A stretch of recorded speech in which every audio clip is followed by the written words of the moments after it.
haven't thought about this very long. I've heard that other people in the church have been sharing either videos or by email or other methods anyway uh, to their folks in their Sunday school class or Monday night Bible study in our case. So I never really thought much about doing that until recently, and I thought it might be a good idea to do that. So here I am. uh, didn't know the best way to go about doing it. The first thing that came to mind was just doing email, but I thought it might be a good idea to try to do some sort of video. And so I've played around with that, and I've come up with a way to perhaps do it, and that's what we're doing here.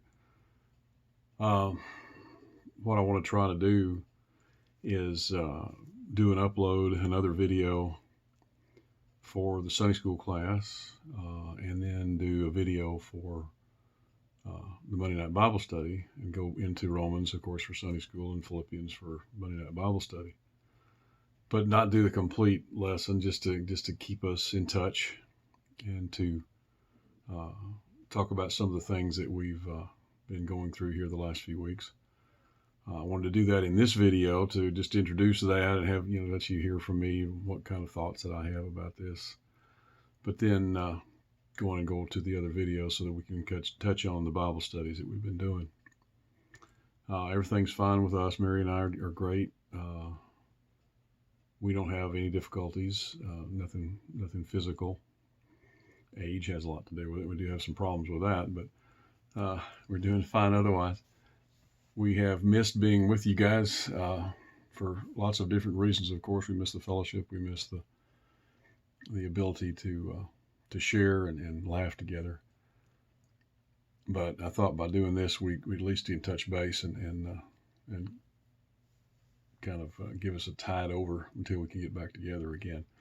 I think you share my complete delight in the way that they've been doing those podcasts from the live streaming, from church. Mac has been doing a fantastic job as usual, but the professional nature of those live streams have been just fantastic. So that's been extremely good. So I wanted to do that as well.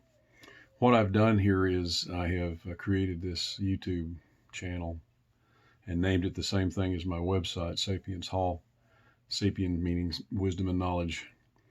I wanted to give you the opportunity to either listen to me on my website, which is dr-ford.net, or to see this video this way, but you can listen to it on the website, or you can actually see it through this channel.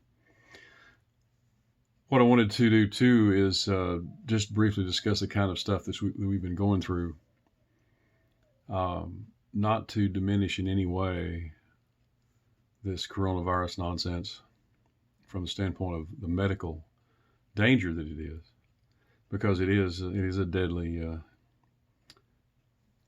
infirmity. But so is influenza, and by all data that I've seen, coronavirus is really no more deadly than influenza. As a matter of fact, it's probably much less so. And the reason I say that is because the U.S. sees anywhere between 60 and 80,000 deaths annually due to influenza. And I know that we've lost 5,000 people so far to coronavirus, but it pales in comparison to the flu. But so not to diminish that in any way. I'm not saying that. I'm just saying that the hype, the hysteria that has occurred because of the media, because of the incessant, I guess, goal you could call it, of Trump's enemies, the other side, whoever they may be, and I think they're on both sides, both Democrat and Republican, and others, the incessant trying to get rid of him, to dishonor him in some way or another so that he wouldn't be reelected, that's part of this. That's what's running this whole hysteria about coronavirus. The thing that is quite concerning to me is the fact that I think they literally have found at least one and probably many other type of approaches to alleviate this, maybe even cure it. And one of those is through this hydroxychloroquine drug that's been around for decades and decades. It was a treatment for malaria and for lupus, as I understand, but it can be used off-label to treat this virus, and with anywhere from what I've heard 85 to 100% cure rate. And why they're not actually hyping that and sending those pills out to everybody and giving those as a form of prophylaxis, even to those who think they might have coronavirus but maybe not even know for sure.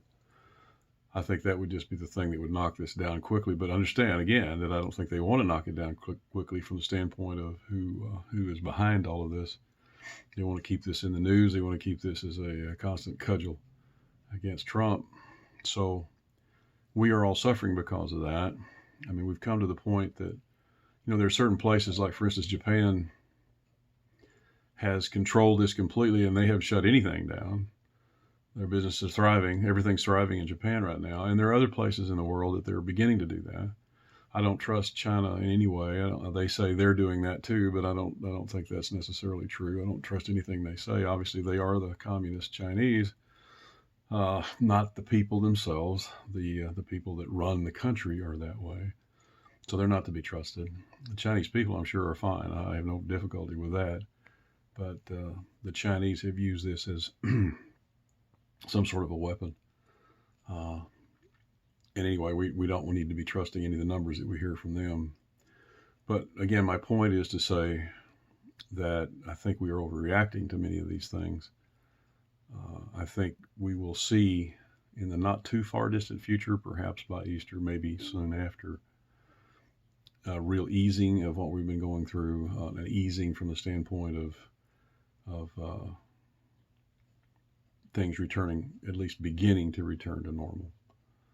But of course, we'll have to wait and see on that.